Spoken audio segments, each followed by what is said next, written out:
Hey everybody, thanks for joining me today. I'm excited to introduce a new area of study in our master class on mapping and interpretation. It was back in 1970 when Buck Perry, the greatest fisherman who ever lived, told me that by far, if you ask him a question of what is the most important part of becoming a great fisherman, he said I'd have to answer in one way: your ability to map and interpret a fishing situation. So over the next few weeks, we're going to be doing nothing but talking about mapping and interpretation. All species, all types of water, lakes, rivers, reservoirs. We're going to be giving you the details, and we're going to also tell you how to detail map a structure so you can arrive at the exact spot where the fish will be.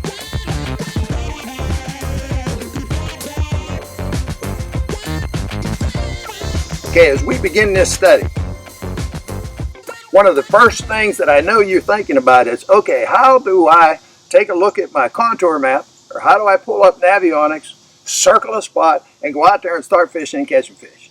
Well, it's not going to be that easy, and I'm going to explain why. But I'm going to teach you it's not all that hard either. But there are some things we need to talk about before we ever get to that spot that you're thinking about right now. But a lot of things we have to talk about. I want to remind you of something that Buck said years ago, and I've used it over and over. It's very important you understand this simple fact. You can have structure with no fish. You can't have fish without structure, but you can have structure without fish. Now, to make my point, I'm going to pull up a few maps. I just pulled up some random reservoirs on Navionics. I just want to make a point. Here's our first one. Look at that. There's structure all over the place. And I thought it would be fun to pull up Danny Carpenter's old reservoir, Sam Rayburn, because we talked about it a week ago. So let me show you what Buck meant when he wrote back to Danny when he said, big lake, lots of stuff. There's structure everywhere, folks. How about Pomme de Terre? I called that one up too, only because we talked about the muskie tournament a few different times. Somebody asked last week about it. So I took a picture. I'm showing you a picture here in Navionics of down in the dam area where I said there was structure everywhere. Beautiful, deep structure. Look at all that structure. But that's not where we caught the fish. So we're going to start talking about why and where and so on and so forth and how to and all of that. We're going to get to all of it, but understand this. You can have structure and no fish, but you can never have fish without structure. It's our guide. Good news is we've already did a study on structure, so that gets us part way home. As we begin our study, we're going to be using two words throughout these next weeks. We're going to be using two words: mapping and interpretation. We're going to use them over and over and over, and we're going to use them in different ways. So it's important to me that you understand when we talk about mapping, mapping really is concerned with the where and the what in a body of water, like structure, breaks, break lines, deep water, those things. Now, interpretation is also concerned with these features and where they can be found. But interpretation goes a lot further than that. It includes things such as basic movements of fish, weather and water conditions, and how it affects the fish, the seasonal movements of the fish, the presentation of lures. Interpretation, the word, by definition, Buck's definition. Interpretation is taking the whole of all of the conditions, I repeat, of all the conditions that exist, and coming up with the right answer for you and I to go out there and have the best chance of catching a fish. In other words, it's not just, let me pull up a contour map on Navionics, circle a structure, and go out there and start fishing. That's not what mapping and interpretation is. I gave a quick example when I was asking the Q&A last week about what made me choose a structure out in Pomme de Terre. And we talked about I ended up way up the reservoir. Why was that? Because I understood about the basic movements of fish. I understood about weather and water conditions, a horrendous cold front. I understood that I was working for a deep fish just under normal conditions, a muskie. I also understood that I needed to find good watercolor because it was so clear down at the dam. You remember when I told you all of that? So in other words, I interpreted the fishing situation. That's what led me to that structure in the upper end of that reservoir, which won us the tournament. So when Buck says interpretation takes in the whole, he's talking about all this stuff I got in front of me right here. He's talking about this knowledge of the lake type, knowledge of the species of fish, knowledge of weather and water condition, how it affects the fish, and all of those things. So as we begin this study, understand that it's not as simple as pulling up a navionics, circling something, and going out and go fishing. That's not what it is. It actually is broken down into two different sections. Buck referred to these two sections in mapping and interpretation as, first, he said, let's talk about before we get on the water. I have since renamed that in my fishing guide and all my studies. I refer to that as general mapping and interpretation. He calls it the before you get on the water mapping and interpretation. But regardless of what you call it, it involves a bunch of things, which I'll mention to you in a minute. And then he said there's after we get on the water. And he calls that the second form of mapping and interpretation. The mapping interpretation we do after we launch our boat. I renamed that back years ago as detail mapping and interpretation. So again, whatever we call it, I'll probably be in my discussion with you, I'll be calling it general mapping and detail mapping. Details on the water, the general mapping is before we launch our boat. Now, why is that important? Let me tell you about general mapping. First, I got to ask myself these questions. I'm just going to give you a few of them. There's a bunch that we have to ask ourselves. And the reason we're asking this is so we can help to eliminate a lot of the water before we actually put our boat in. And we can do that by asking these questions. What species of fish am I after? What type of lake am I fishing? Is it a natural lake? If it's a natural lake, how deep do the weeds grow? What's the water color? All those kind of answers I can get just by knowing how deep the weeds grow. I know what I'm looking for in a natural lake. I'm looking for bars, humps, saddles. I got all that is part of my knowledge. How about if we're fishing a reservoir? Well, then I got to ask myself, what type of reservoir? Is it a lowland 1, a lowland 2, a lowland 3, a lowland 4? Is it a flatland 1, a flatland 2? Is it a highland 1, a highland 2, a highland 3? What's the water color? Where's my best opportunity for structure? What's my key to the structure based on what type of reservoir I'm fishing? For instance, if I'm fishing a flatland 2 reservoir, I know my number one key is man-made structure. Dams, causeways, roadbeds, railroad grades. My number 2 key is two-sided bar, side feeder stream cut where it meets the main river channel. I have my keys. So people will say, okay, so I'm fishing a reservoir, a natural lake, I got all that figured out. And then next, what is the weather and water condition? Like Pomme de Terre, horrendous cold front, have to take that into consideration. All of these answers that you're putting together, it's interpretation of the whole of the conditions. Now, someone said to me not long ago, Ron, come on now, you taught us years ago a fish is just a fish, water's water, structure's structure. Yeah, that's true. But the seasonal movements of the bass are different than the seasonal movements of the walleye. The walleye is a deeper fish than the bass. The walleye is a slower fish than the bass.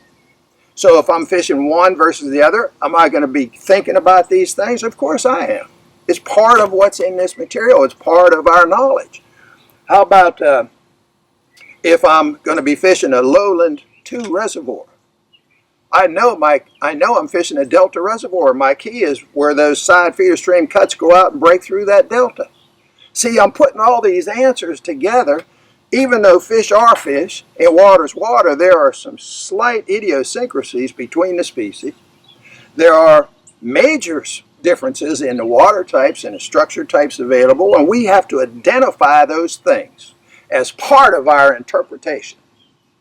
Now, I know most people think map interpretation, we're just going to get out there on the water and find a bar and do a little detail work and go to fishing. Well, that's the hard way of doing it.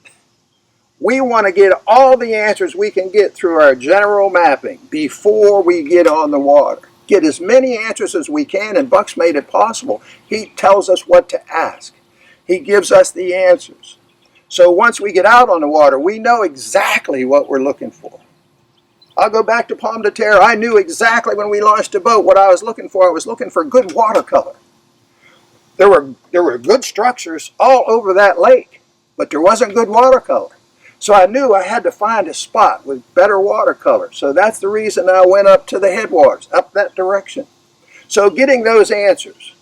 Once you're on the lake, now you've got an idea of where to go, what you're looking for, how to find it. And once you get there, it's easy to recognize it because you knew what you were looking for before you went out there. That's what Buck means when he talks about the whole of interpretation, is taking all of the things involved, making an analysis before you go on the water. It's called general mapping.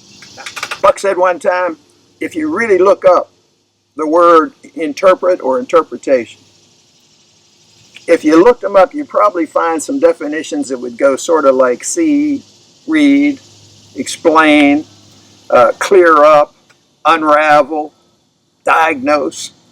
The clear up is the one that Buck sort of hung on all the time. He said, we need to clear this up. We need to get some answers. Get some answers. Interpret. He's talking about all of the conditions. And people say, well, okay, that all sounds good. But where in the world do I get all those answers? Right here. See, when I first started with Buck, he said knowledge is the key. Little did I know it was also the key to mapping and interpretation. It's the key to fishing success, period. So I'm going to close for today. I wanted to give you just a little bit of a start. And don't be dismayed. We're going to get to that part about out on the water. I'm going to give you a 5-step guaranteed way of detail mapping a structure.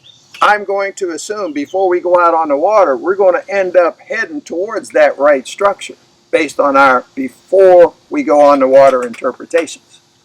And once we get to that structure, I'm going to give you a 5-step guaranteed order of procedure that will find you that exact spot where the fish make contact with that structure. And it will be correct 100% of the time. We're going to get to that, but before we get to that, we've got to clear up this other stuff first because it's every bit as important. Keep in mind, you can have structure without fish. I don't want to be going out there doing a detailed map on some structure that will never produce fish. I've got to get those answers before I go. Once I get there to a productive structure, one that I've interpreted is going to be a productive structure, then I can do a detailed map of that structure and isolate that exact spot where the fish are going to be. But I can't do that until I first do my general mapping. So I wanted to get that distinction out there so you understand how we're going to proceed here. Mapping and interpretation is not just going out to a bar, sitting down and going fishing. That's not what it is. The whole lot involved. But as Buck says, and I always think about being sexist when I say this, but back in the day, there weren't a whole lot of women going out there fishing. Today, that's different. But he used to just always say it's the separation point between the men and the boys in fishing. Mapping and interpretation, it's your key to your growth in fishing. It's your key to fishing success. He ended up by saying that mapping, both detail mapping and general mapping, is the key to interpretation. Your interpretation is the key to knowledge, and knowledge is the key to success. So as we begin this study, my friends, keep in mind we're going to be talking about two terms, mapping and interpretation. And they both have a lot of different meanings, and they're all important. So till the next time we talk, I want to thank you for joining me today. I'm excited about getting into this area because it's what I like the best in my fishing. I like being challenged. I like finding the fish. I like finding the spot and having that success and say, yeah, I beat you. I beat you, Mr. Fish. It's what I enjoy. So I'm really happy that we're at this point. We're going to have a good time going through this mapping interpretation, but there's so much involved with it. I don't want to go too quick. So I've talked with my wife, and she's promised that she's going to keep me down to keeping each video relatively short, so as I don't put too much on you all at one time, so that you end up being confused. So in today's exercise, we just established what mapping and interpretation is really all about. And we talked about most everything we're going to be looking at is going to be a top view. But you have to be able to mentally convert that top view into a side view in order to have success. So that's today's lesson. I appreciate you being with me today. And I want you to follow us on Instagram and like us on Facebook, and be sure to subscribe to our channel, our YouTube channel. And by the way, y'all been doing a pretty good job on that lately. I'm excited. It means we're getting out to more and more people. So if you know anybody that's not following us, that likes to fish, tell them about it. Get them started so they can be learning the same thing you're learning. And I appreciate you being with me, and we'll see you the next time.